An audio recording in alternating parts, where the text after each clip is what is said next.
Right, just getting set up now, guys.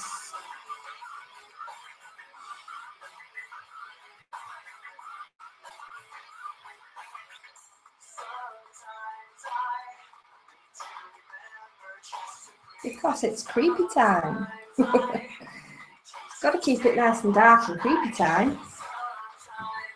Can you see it okay?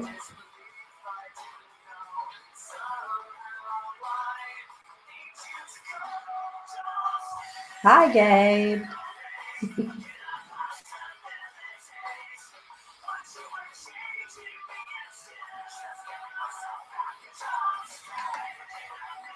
Right, I'm going to post the link quite frequently, I think, for the event that we're doing now, the 24-hour live stream. It officially starts in 2 minutes. My favourite colour is purple. It's always purple. I love purple. My hair's purple right now, but you can't really tell in this light. Ah, that's all right, Hollow. As long as you're around later.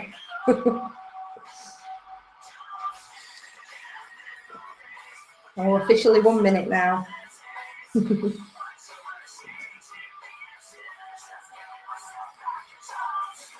Ah, blue hair. Mine was blue not long ago. It wasn't supposed to be blue. It was supposed to be purple. But it went all wrong. It washed out and it went blue. I don't know why it went blue, but it did. Evil. Evil died. Not doing what I wanted to do.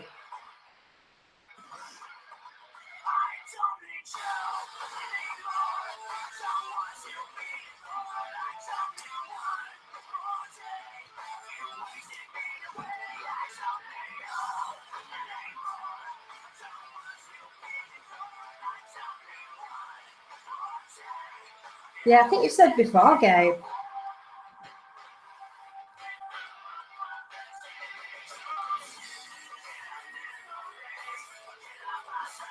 Right, my clock says it is 6 o'clock, so it is officially time.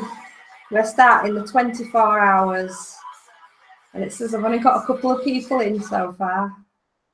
Oh well. Oh, now my music stopped. Wonderful. Right.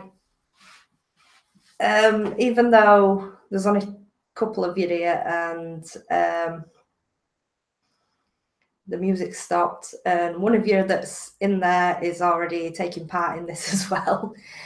So this is the 24-hour live stream, and it is a charity live stream in aid of Mind, the mental health charity. If you look there, I've just posted the Just Giving link that is for donations towards Mind. They help all manner of people with all kinds of mental health issues, and I'll try and get my music going again because I'm playing Linkin Park, and I'm sure pretty much everybody knows why that's relevant right now.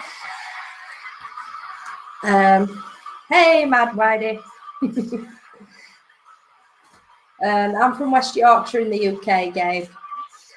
I think you ask me these same questions every time you come in to my streams or on my videos. It's always the same questions. So yeah, we're collecting donations towards Mind to help people with all sorts of mental health problems, from minor to very severe.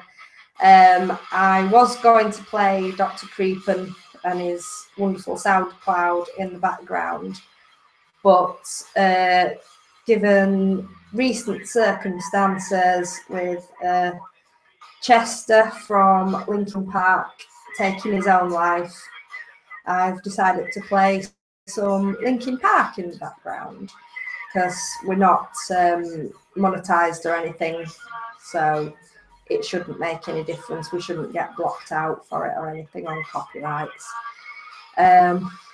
Hey, Toki G. So I've decided to do this in my cellar. It is creepy down here. That's why it's dark.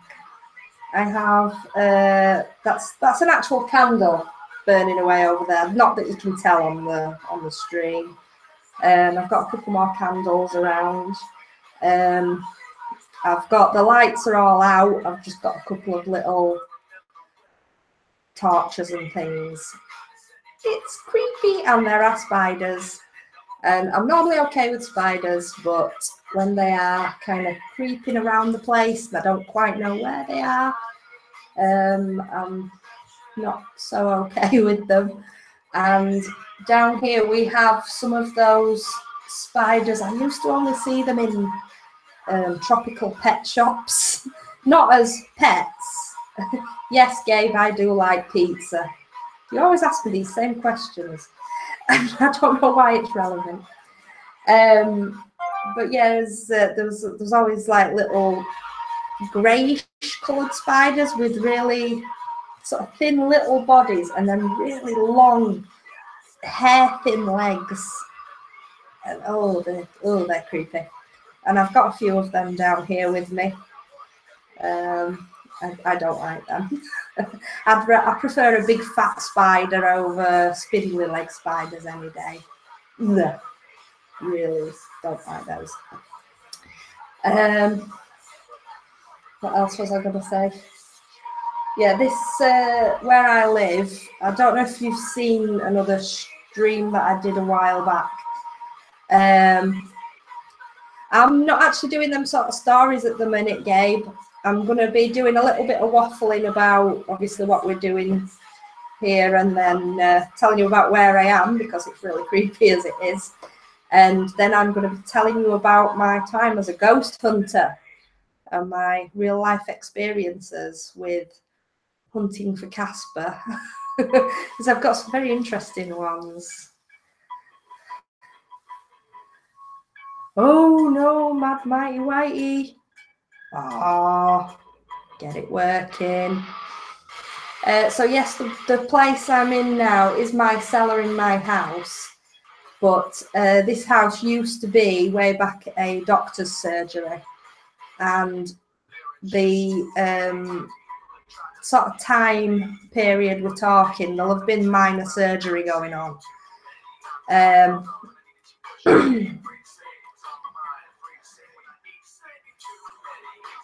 What? Fallout Boy? No.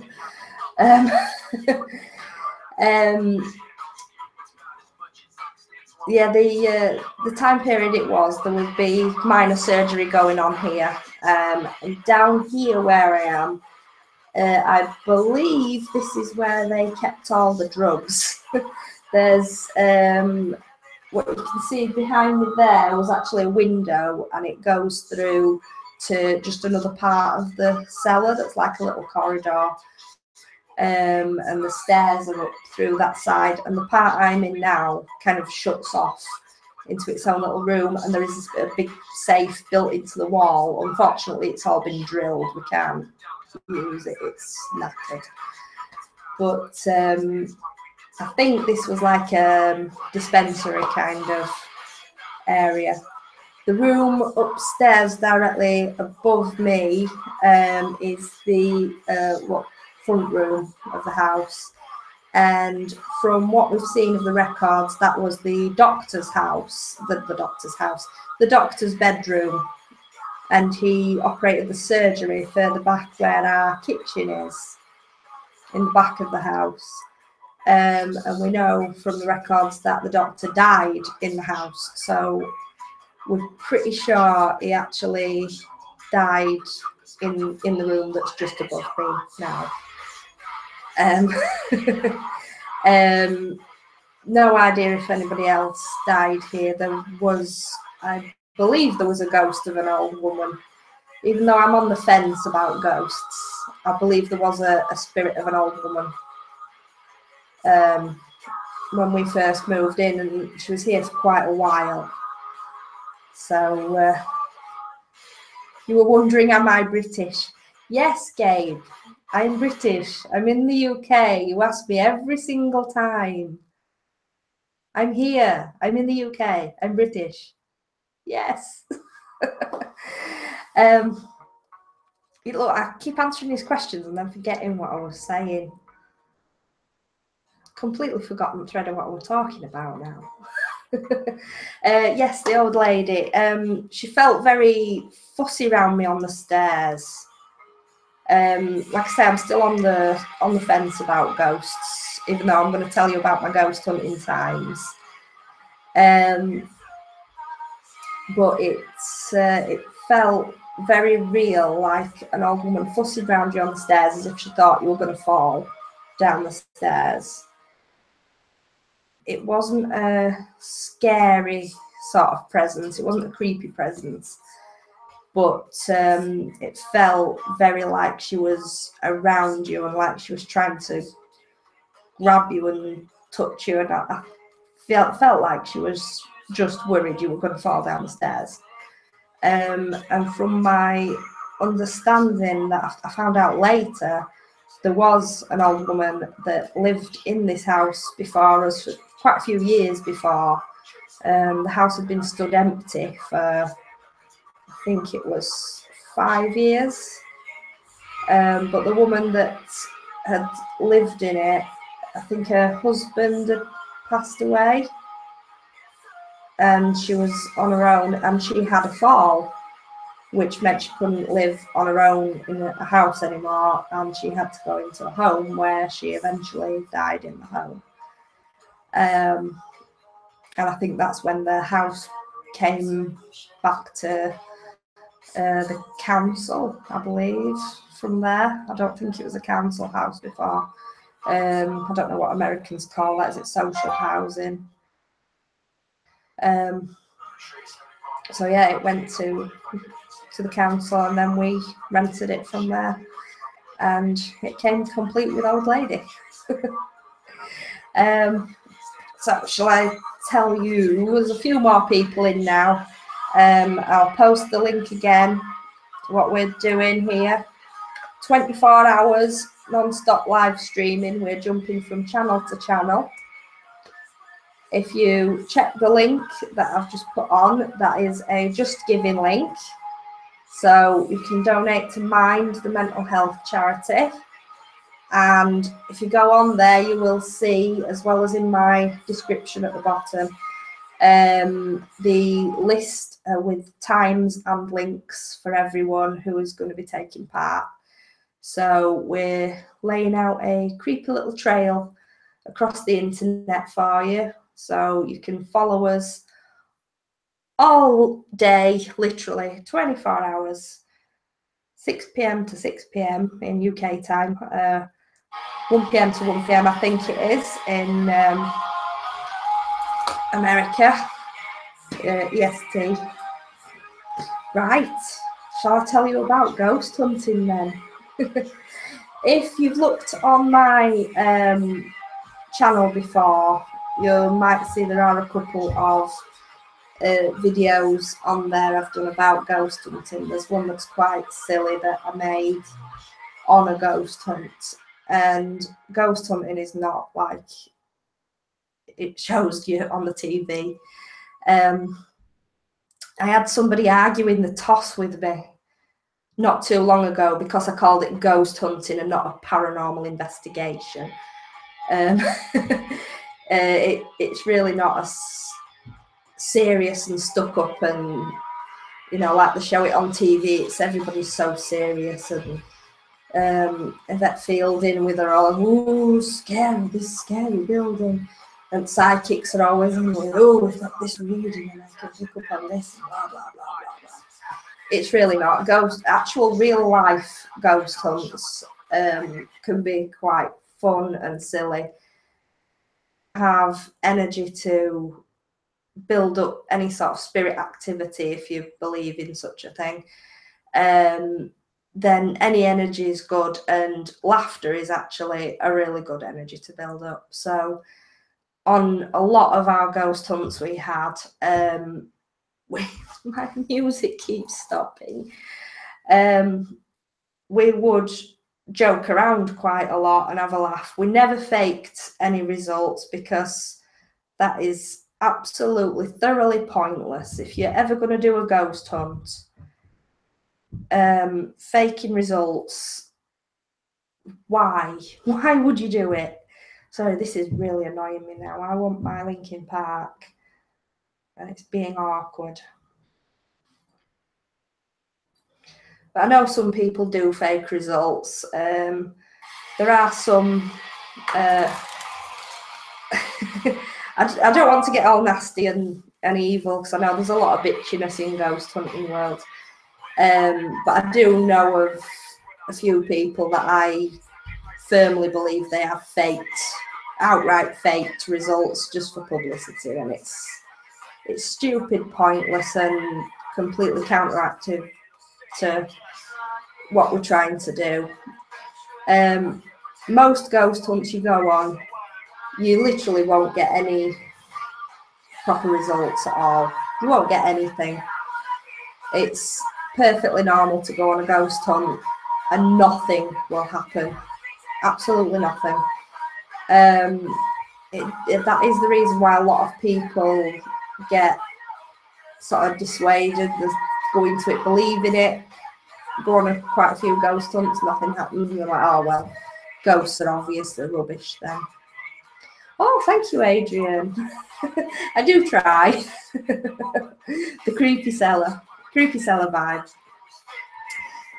Yeah, we had somebody on our team that went into the ghost hunting completely believing that it was all definitely real, ghosts definitely existed, but he was searching on ghost hunts for years and got no proof whatsoever that ghosts exist.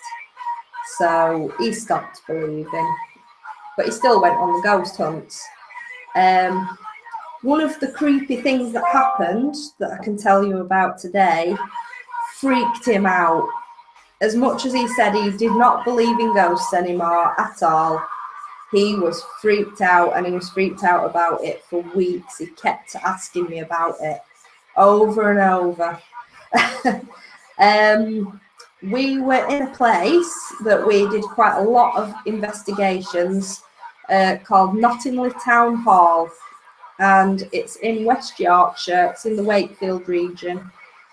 So if you look it up, there's like a dance studio, I think, there now. I'm not sure what else they do. I don't know if they've got like the Lions Club meeting maybe, and a big room that they can hire out for events. But it's a lovely old building, and we went there. We'd get lots of usual like little noises, tapping, knocking, bumping. One of the main things we'd get quite frequently that we couldn't explain was the sound of like tables being dragged, or tables or chairs being dragged across a wooden floor. But we couldn't figure out where it was coming from. The building was, the top floor was the really big open hall, like a just like any event hall, really, big open hall. The middle floor had lots of smaller rooms in it, and it had the little dance studio. On that floor, everything was carpet, apart from just the little dance studio at one side, and there's no tables or chairs in it. It's a blank room, really. And in the bottom, there's the cellars, which is all like solid stone, really. With lots of little stone and brick rooms leading off. But we would hear from usually every floor. We'd split off into teams, and on every floor, when we'd start doing our sessions, doing seances and just sitting and calling out to spirits, things like that, you'd hear it really loud rattling through the entire building, these really loud scraping noises. And we would sit, whichever floor we were on, and be talking about the other team and going, what the hell are they doing? Like, what are they doing? We're supposed to be being quiet. We're supposed to be listening and calling out and doing Ouija boards. Why are they rearranging furniture now? But when we talk to them after, and a lot of time they'd come to us and go, what were you doing? Like, we weren't doing anything. What were you doing? It's like, nothing. It's like, well, you were dragging tables round or something. No, we weren't. And it seemed to happen all the time, and no matter what floor we were on, as soon as we started with any sort of calling out, any kind of Ouija boards or anything, there were this dragging noise, and the team could be anywhere in the building, but you could hear it incredibly loud. We never figured out what that was all about, but we're positive nobody was actually doing anything to make that noise. So we don't know where that was coming from. So from an actual investigation point of view, because you've got to question everything that happens, we know it could have been that we were moving things, it was just rattling through the building because it's a big old building. But it was unusual anyway. It could have been just as simple as that, the explanation, but it was very strange.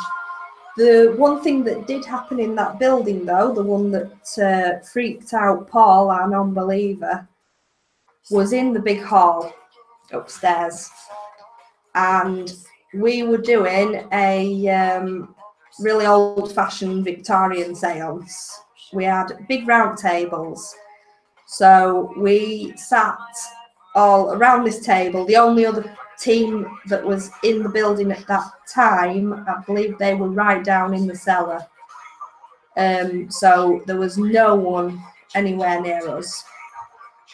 I had, where I was sat, my back was to a really big open space of the hall. So there was no one else in the hall. Everyone that was there was around this one table.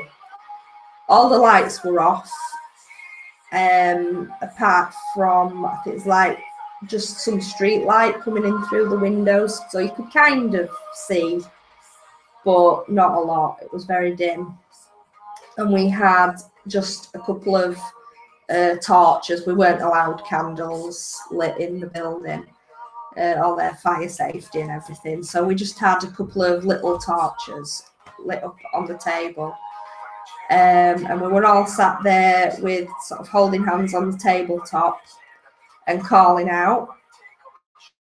And I shit you not, all of a sudden, out of nowhere, a good few meters, I'd say at least 6 or 7 meters behind me, there were these sudden, really fast, really heavy footsteps. And they charged, literally charged, ran straight towards us, and it was clear as day. I jumped out of my skin and I turned around and looked. There was nothing there. A load of others just sort of shrieked, and the girl that had her back completely to where the sound was coming from shot up, screamed, and landed on her friend's knee next to her. I thought they were all going to go crashing to the floor. It was weird, really, really weird.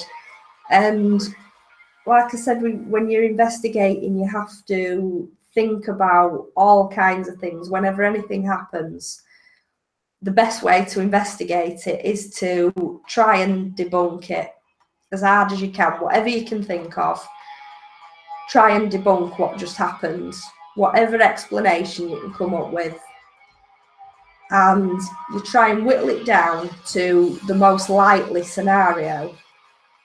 So, as an example, with the sound of the tables and chairs dragging on the floor, even though we couldn't figure it out, we don't think anybody physically was doing it. the most likely scenario is that it was us doing it. We just didn't realise we were doing it. If somebody just moves something, it could rattle through an old building. So as creepy and unexplainable as it seems, that is the most likely scenario. So that's what I would personally put it down to. But the feet running at us out of nowhere, we were trying to think, like, is that a sound rattling through the building from somewhere else? It's like, it was so clear behind us. It's like, did we imagine it? It's like, there were about, I think, probably around 10 people in there that heard it all clear as day, and all jumped and screamed and shrieked at the same time. So I think it's pretty obvious that the sound was genuinely there. It wasn't an imagined sound. It wasn't overactive imagination of one person. It could be there is the like group hysteria sort of thing, like was it maybe not as loud as it seemed and we all built it up and frightened each other and things like that. It's possible, but it's difficult. It's difficult.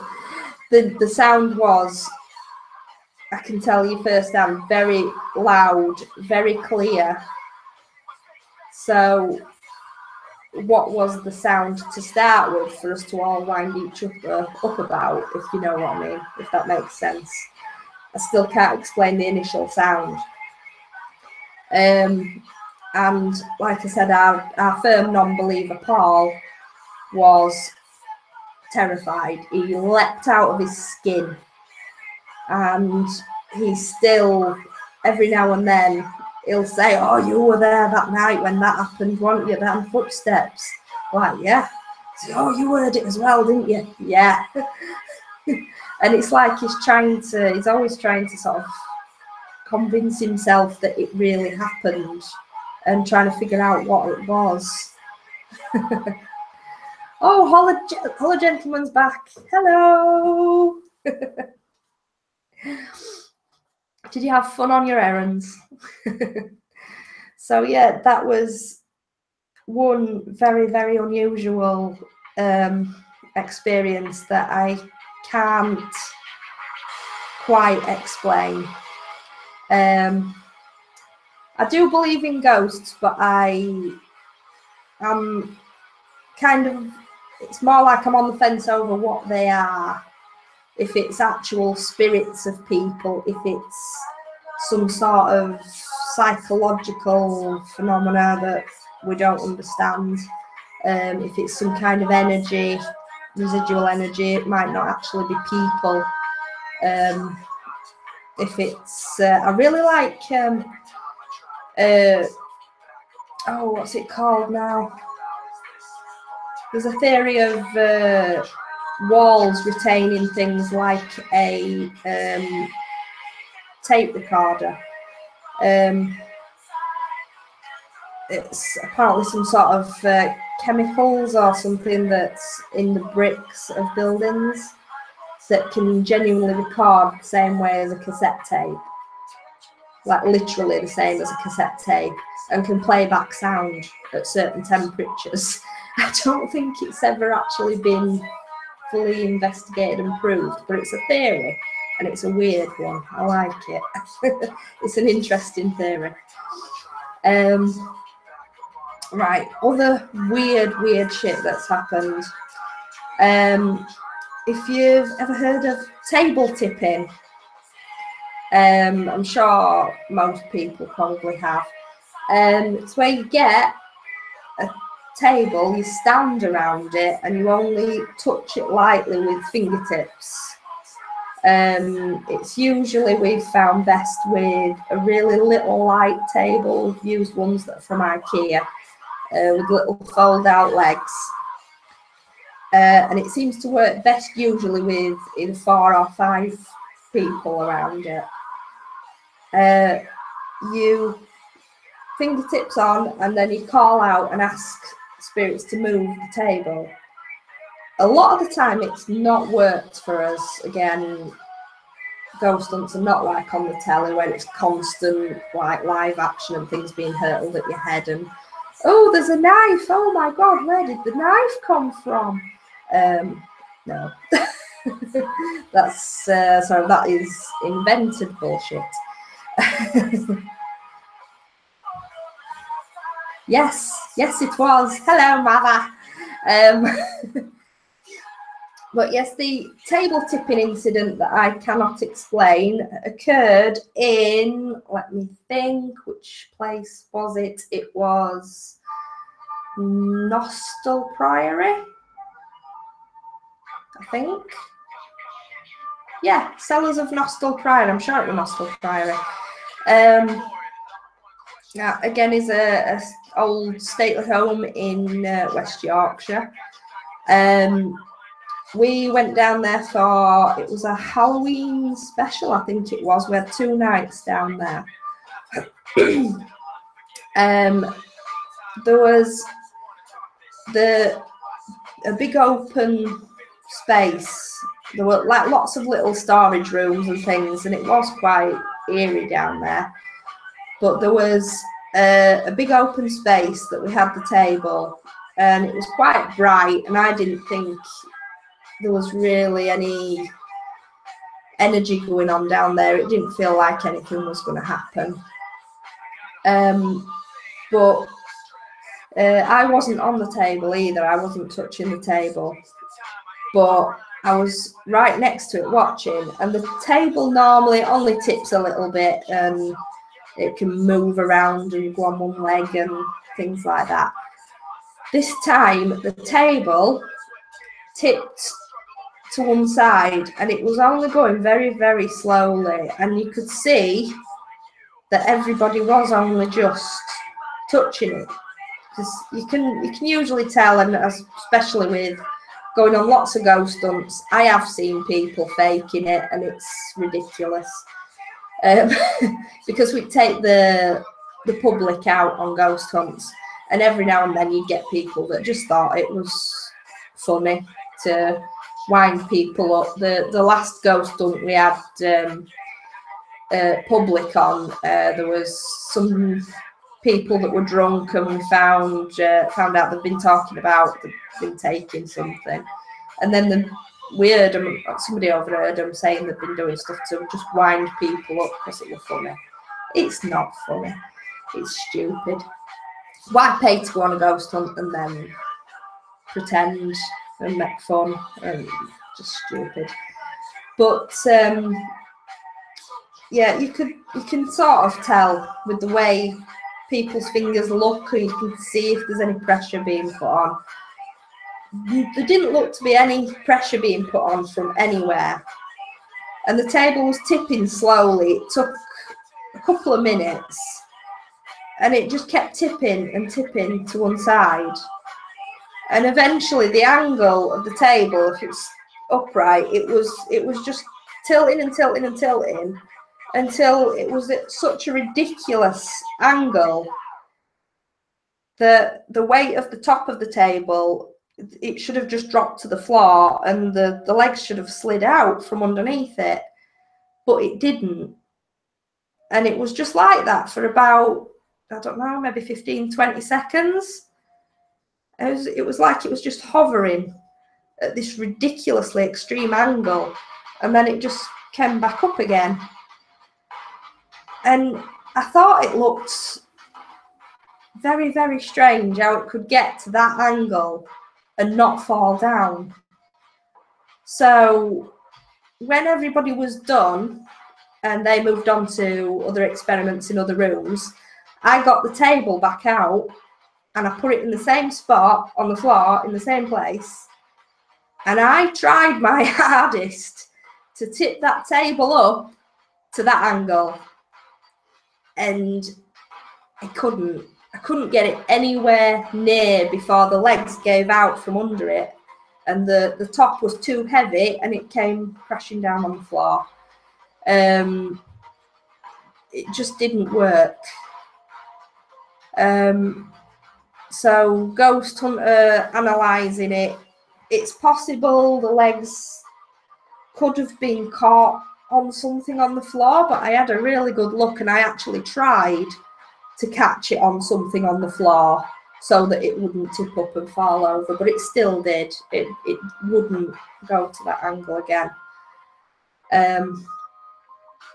It just wouldn't get anywhere near that angle. And I couldn't explain how it had done that. It was really like it was being held there. It was like it was hovering just, you know, a few inches away from the ground, the top. So I don't know with that one. I really don't know with that one what happened. And my final really creepy, the creepiest of all my ghost hunting experiences, it has to be in the same location, Nostell Priory, in the cellars. I can't remember if it was on the same night or if it was on the other night, because we did have 2 nights in that same place. It was another room just around the corner in the cellars. And at the time we had a guy that was really, really into all his techie stuff, and he'd modified a baby monitor to, it just gave a low feedback constantly. It got both units of it, and they're set up across the room from each other, and out of one of the units it just gave a low feedback sound constantly. So all it did was like a kind of noise, and it didn't do anything else the whole time it was on. That's all it did. That's all you could do. It was fairly quiet, and we all gathered. There was everybody. Hey, Mad, welcome back again. So yeah, this baby monitor thing was running, and we had everybody gather into this one room, shut the door. It was pitch black, like literally couldn't see a thing. The whole crew was there, and everybody from the public that was on the hunt that night as well, all gathered together. Nobody else knew that we were doing that experiment with a baby monitor. Mark just sort of whipped it out, sort of like, right, we're using this, I've made this, we're using this. So yeah, lights out, everybody stood there, total darkness, and we had a medium working with us at the time called Wayne, and he was talking about who he could see around him, who he was communicating with. And he said there was a gentleman in the corner who was like quite well-to-do, quite well-dressed, fancy hat. And he said, this guy is looking at us and he thinks we're stupid. And he was like having a slight conversation with this fellow while talking to us. He says, yeah, he thinks we're stupid. He thinks we're ridiculous, all stood here in dark like idiots. He thinks he's better than us, and you know, we're all just morons sat in a cellar at night for no reason. And he was saying, oh yeah, we're only wanting to see some sort of proof. If you can show us some sort of proof that you exist, that's all we're wanting to see, really. It's all we want to know. And yeah, I had a bit of conversation going on with this guy. And then Wayne, it was so weird. Wayne said to this guy, oh no, don't laugh at us. And it will literally, as soon as those words escaped his lips, as soon as the us came out, the baby monitor loud as life, went through the static. It was static that was making the noise, but it was a laughing noise. And it was literally, as soon as Wayne said, "Oh no, don't laugh at us," and then it just cut out, completely dead. It had a little tiny red light on it that went out, and the sound on it, all the static just vanished. Mark put his torch on and he was trying to get it going again, trying to figure out what had happened. And he couldn't turn it back on. He said it should be on, but nothing's happening. So eventually, everybody was really freaked out. He says, "Right, we'll just carry on without it then." And we turned the torches off, and all of a sudden it just kicked back into life out of nowhere. It just turned back on again and carried on with its low level noise. Yeah. That was freaky. That was definitely the freakiest, weirdest thing that ever happened on any ghost hunt that I've ever been on. And that'll stick with me forever, well, that one. So Ghost Hunter trying to debunk it. I genuinely don't believe Mark would ever fake any result whatsoever. I've worked with Mark for quite a long time, and he was a very seasoned ghost hunter. He'd done a lot of ghost hunting before.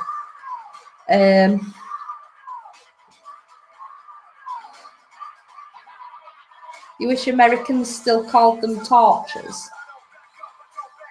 Do you not call torches torches? Oh, is it flashlight? It sounds rude to me now, just flashlight. Anyway, let's not go down that path. Yeah, I don't believe that Mark would ever actually fudge any results whatsoever. So, yeah, flashlight. I don't believe that any of our team would ever do anything like that. And there was only a couple of people knew what we were doing with a baby monitor. So I don't think it was purposely faked. As for the public didn't know what we were using. I don't think the public would have had any way of knowing what it was, what was about to happen, and exactly how to interfere with it. I know it takes faith in the people and the team and everything, but personally, I don't think there's really any chance that was purposely faked.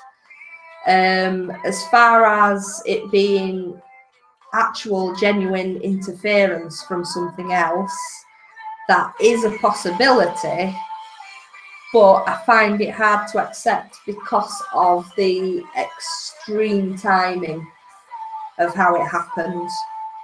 It really was extreme. It was to the second extreme, and to say that it hadn't made any other sound whatsoever, for it to make that exact kind of sound, like a laugh, exactly as Wayne had said, "Don't laugh at us," that was just so on. Yeah. I don't see, if that's a total accident, that was some serious accident. That was some major coincidence. Yeah. Although it's still possible. But make of it what you will, because hunting for ghosts is quite personal to every individual, so you can see or believe whatever you see and believe from it. I think ghosts are something that's probably never ever going to be proven or disproven. Don't think there's really any way to prove it or disprove it. As much as people say they can prove they've got psychic powers, I'd like to believe them, at least some of them. Psychics that we have worked with in the team before, there's some really good ones, really nice people, and I can't say as anything that I've been offered up has been particularly accurate to me. It's been quite general. Plus there's always like the whole Darren Brown thing when he does the the whole psychic debunking thing that he did.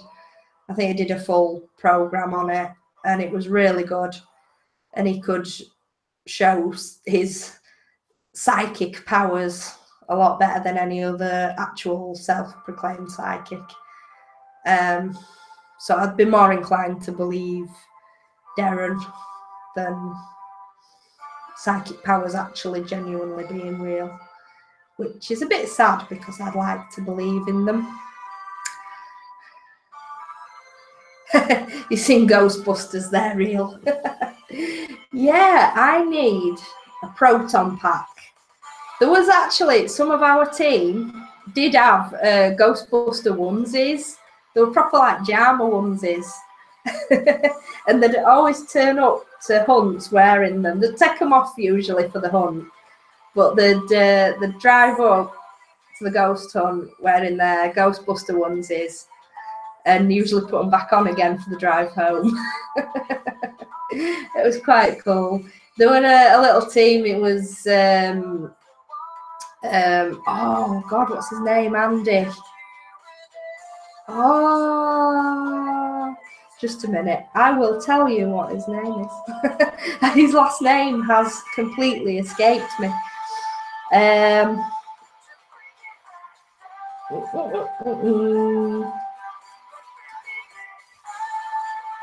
I will find him. Hopkins. That's him. Andy Hopkins, psychic. He is fantastic. He's a right laugh. Whether his psychic powers are true or not is beside the point, because he is really nice fella. He's funny, silly. You will actually, if you go on my videos, what it's like as like a night with a real ghost hunting team. I can't remember what I even called the video now. I documented an actual ghost hunt, a real life ghost hunt, and you'll see Andy on there being silly. At the end of it, you will also see Anna being stupid with what it, she had something on her face. It was like chocolate frosting, I think, off a cupcake. Yeah, ghost hunts generally aren't big serious things at all. It was amusing. I'm not sure what else I can tell you, but I've still got a quarter of an hour. What shall I fill it with? Shall I fill it with more personal stories of ghosty experiences, actually? When I was little, I don't know if my mummy is still in the stream, but apparently when I was little, I used to tell my mum and dad that I was playing with a little girl upstairs, and there was no one else there. I don't quite remember this. I've got a very strange sort of vague memory.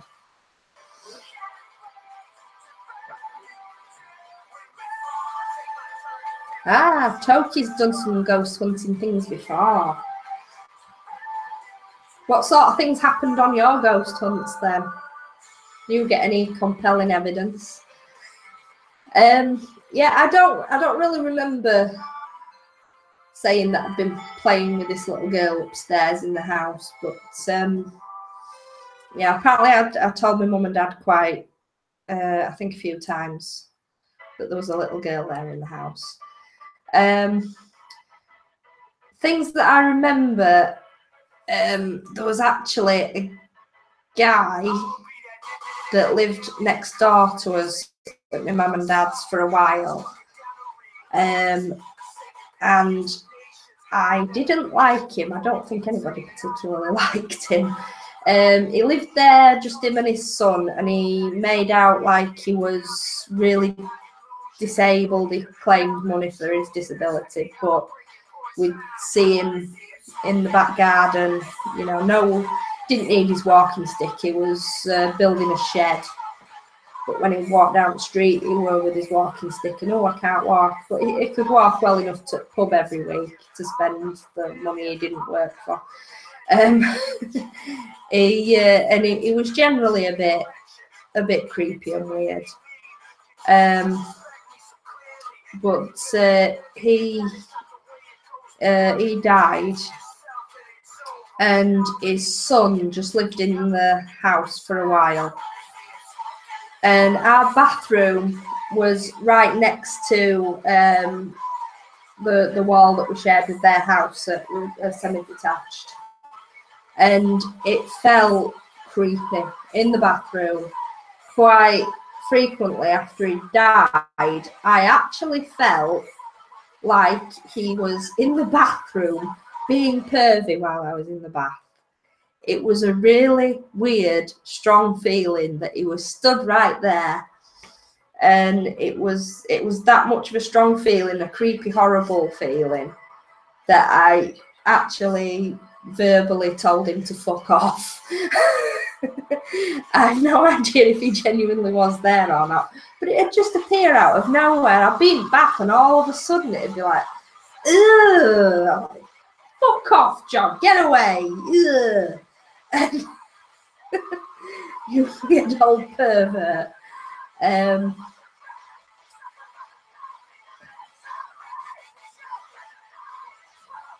haunted college. Ooh. Sounds creepy. Yeah, it was really gross.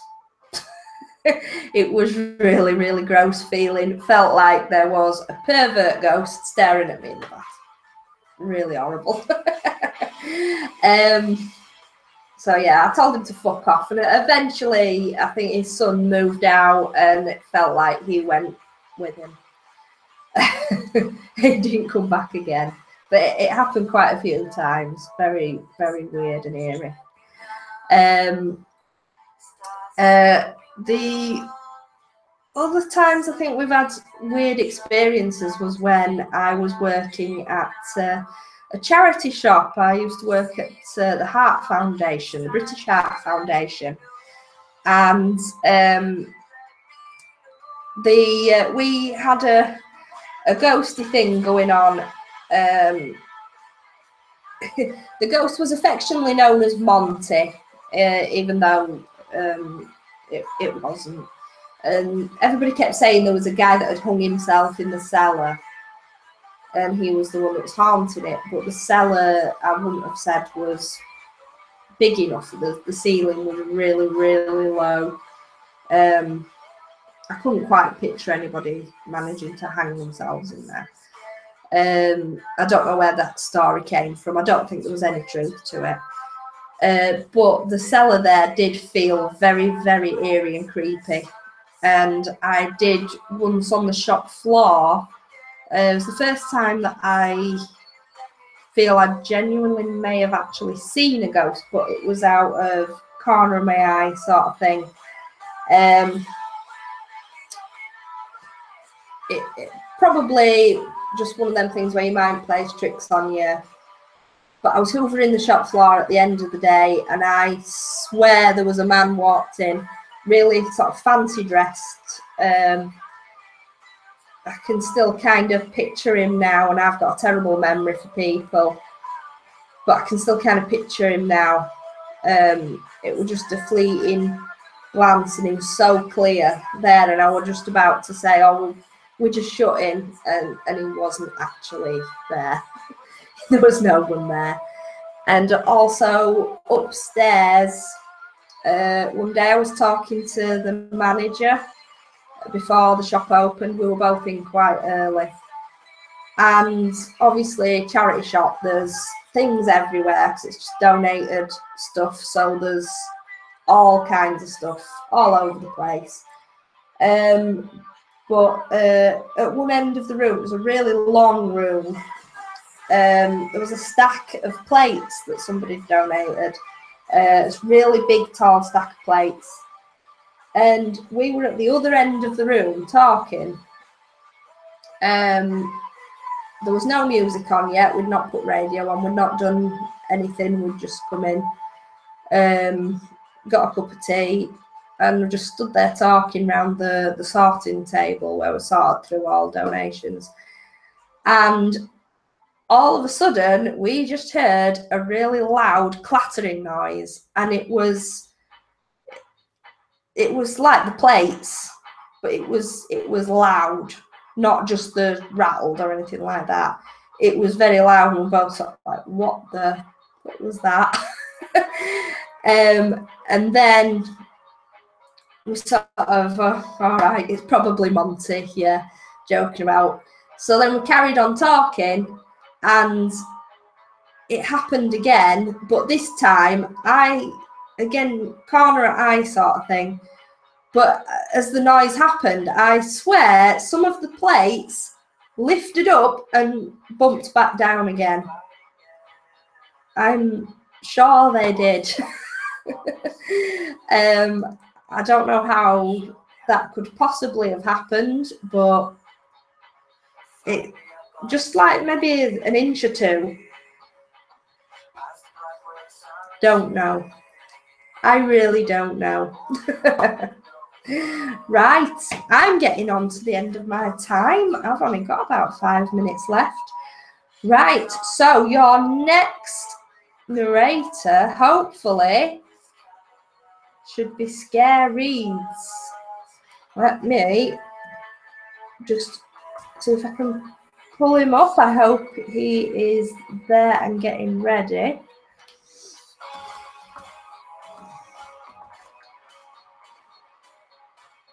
Scareeds. And then I can get out of this terrifying, horrible, creepy ass cellar.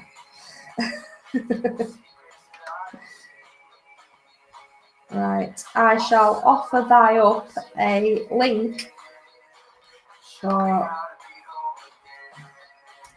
Scareeds. So hopefully, there he is. Hey, hey.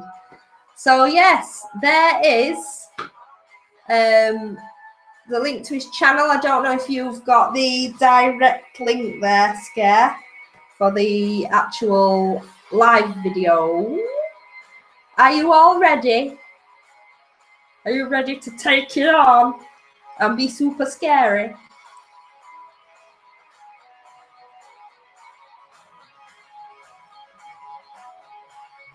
It's been super scary down here, and I'm like, I'm trying to just not think about all the creepy ass spiders that are kind of hanging around.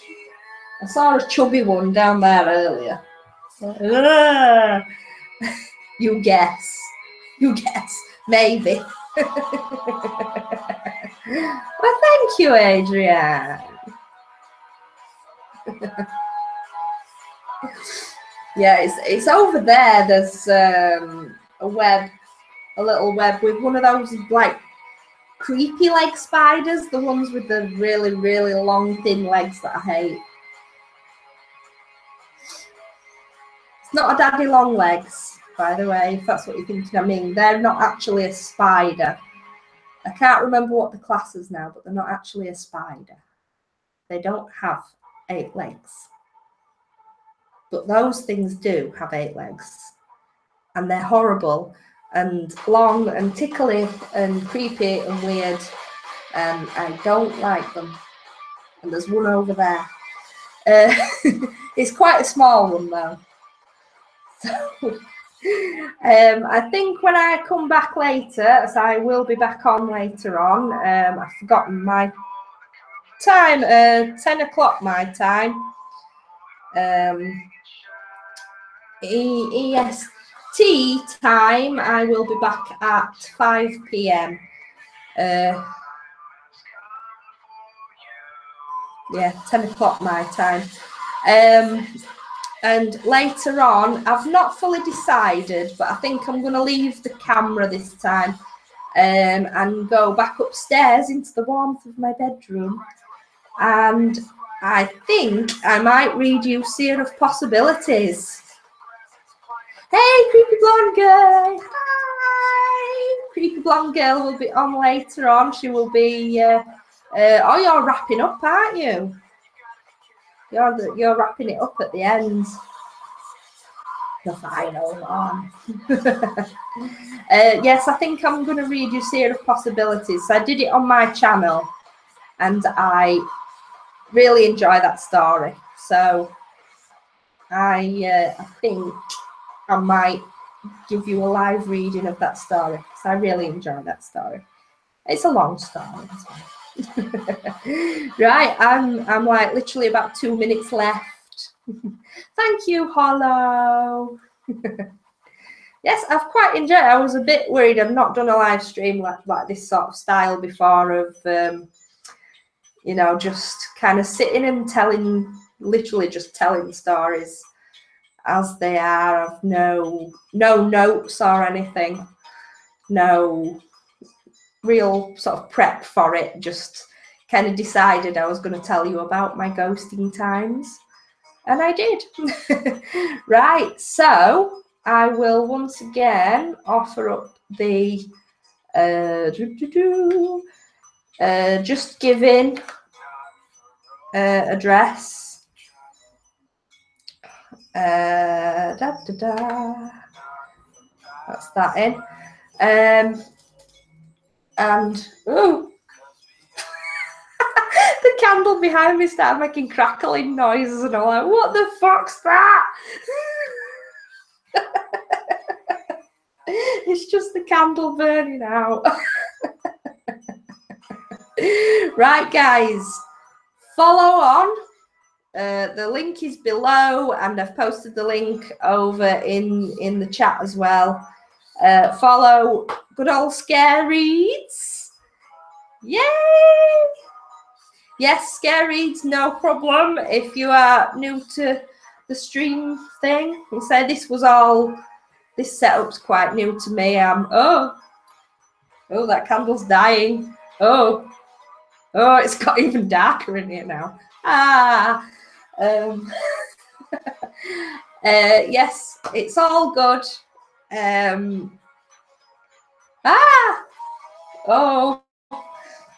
Oh, my screen's gone black. Let's move some lights around. I don't know if that's going to help. Bright light. It's the torch. The flashlight. Oh. It's all scary. Scary. Right. I think I'm going to disappear off now then. If I don't know, is Scare live?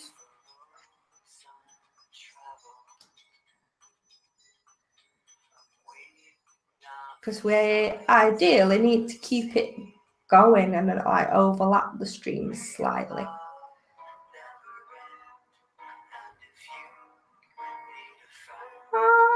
Scary.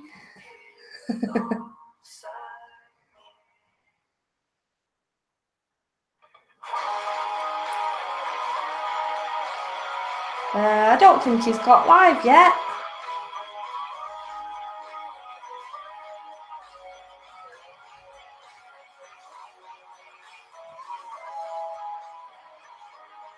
Oh dear. Oh dear. Having problems. Oh no. We don't want to be having problems.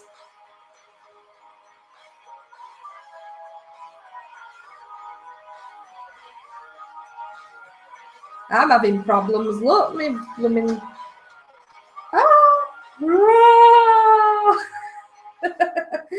Yeah, I'm having lighting issues now. All my candles are dying out, man.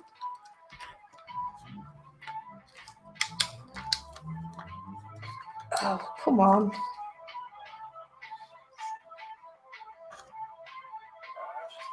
Yeah, having major lighting issues right now.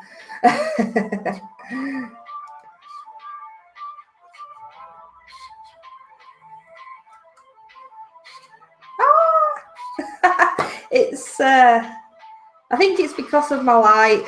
It's not picking up on me very well. My camera keeps saying no. I didn't realise that one candle behind me was giving out so much light, but it really was.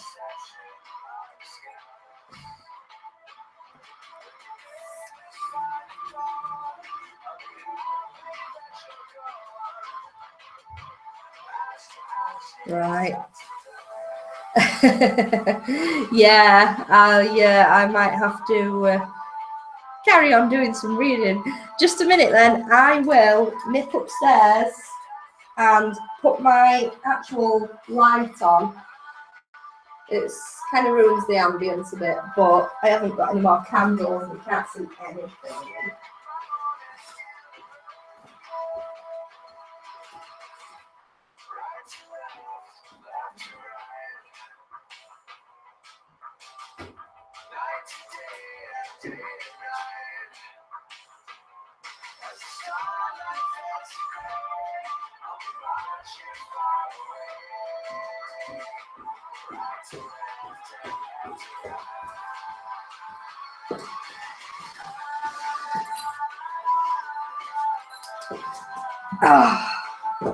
Right. Get the torches out of the way.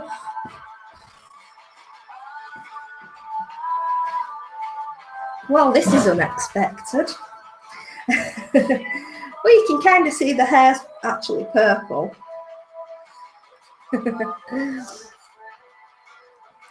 Right, I'm not sure what other mini things I could do to give you the creeps until Scare manages to sort out.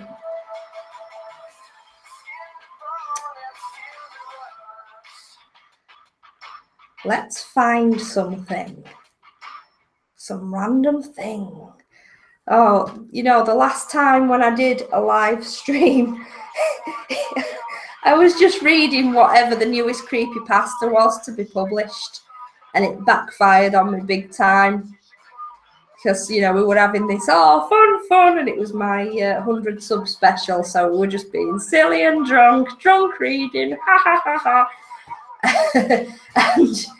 And I was like, oh, well, I'll just read you the first creepypasta, the one that's just been published. Yay!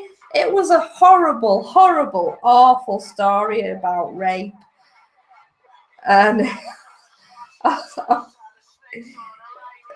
it ended up not being fun. It was like ending the stream at the end, and it was just this awful, harrowing rape story. Like, yeah, this isn't happy anymore. It really backfired on me so bad.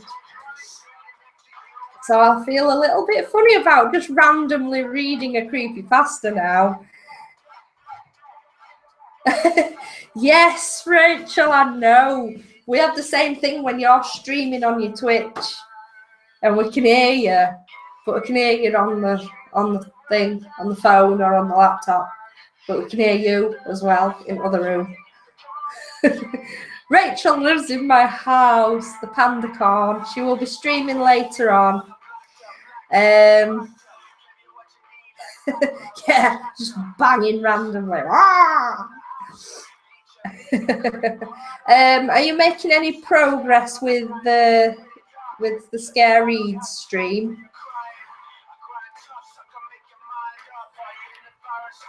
Da,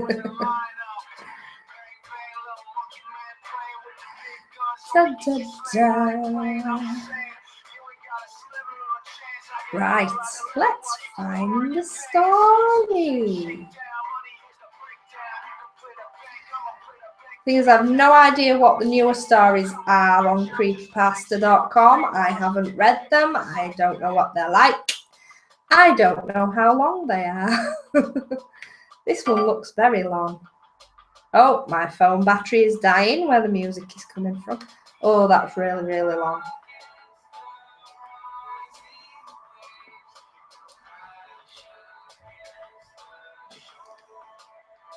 A riddle in Yorkshire.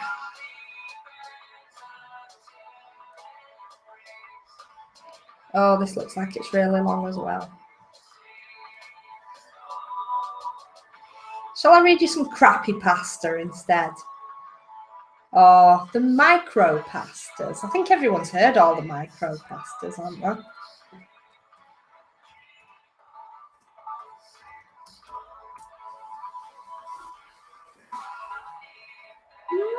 Micro pasta.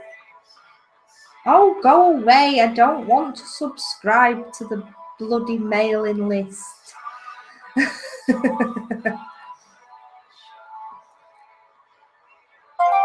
Ah, yes. Mama's just reminding me. Creepy voice. I'd forgotten about that one. So yes, I have another ghost story for you from the house. Actually, I've just remembered another one as well. So I have two. It wasn't me that experienced the other one. Yes, my little boy. This was when he was about maybe 1.5. And how our house goes, we have the front room, which is currently Rachel's bedroom. It used to be our living room. Then we have what is now our living room, which was a dining room, and then the kitchen at the back. And there's doors that open up all the way through. I was in the kitchen, and my little boy, Reese, was just about crawling around and rolling about. Actually, yeah, he started walking when, like, pretty much around his first birthday, so he might have been even younger. He was just sort of just past the doorway. He'd come from the living room into the front of the dining room. And I was in the kitchen, and all the doors were wide open. And I heard a voice from nowhere. So he was sort of making little whining noises and sort of crying and whinging. And I think I was getting him something to eat or drink. And I heard a little voice, a female voice, just go, "Oh, you're not happy, love?" And I honestly thought somebody had come into the house. Now, quite a few people have got a key to our house. At the time, like, my mum had a key, my mother-in-law had a key, and my sister-in-law all had a key. And I thought it must have been one of them had come in, but there was no one there.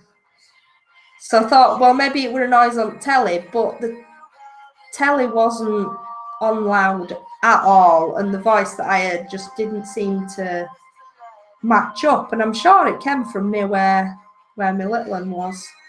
So I don't know who it was, where it came from. But yeah, I heard a voice. I can't remember the exact words now, but it was something like that.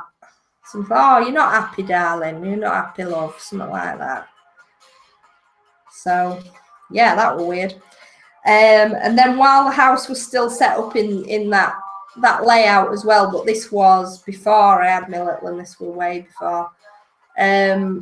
My brother-in-law was here. We were all out drinking somewhere, and I can't remember what we came back for now, but my brother-in-law had some he'd left at our house, and he wanted to come back for it. I said, "Well, I'll have a walk back with you as well."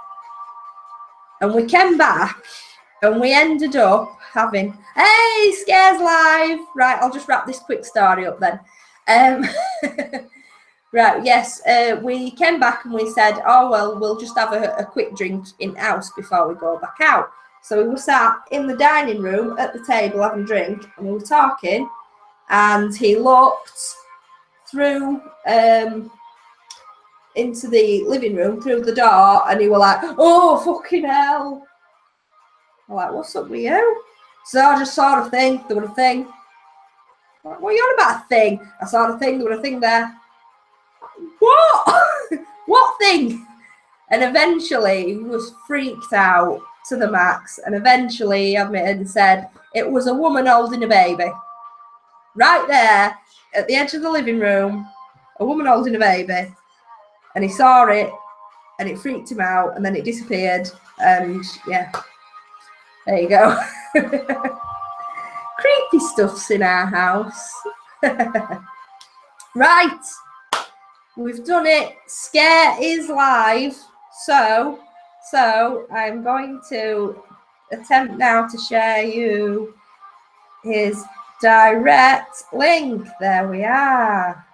I will share you the direct link to Scare's live thingy, and I will be in the chat shortly. Hang on. Da-da-da-da. Paste, copy, paste. There you go. So I am going to switch off my stream in a couple of minutes. I want all you guys to head over there, go see Scaries, and follow the creepy trail of eerie little breadcrumbs through into the forest of the scary land. I don't know where that came from. And I will see you later on, and I think I shall be reading you Seer of Possibilities. So bye bye guys, see you all later.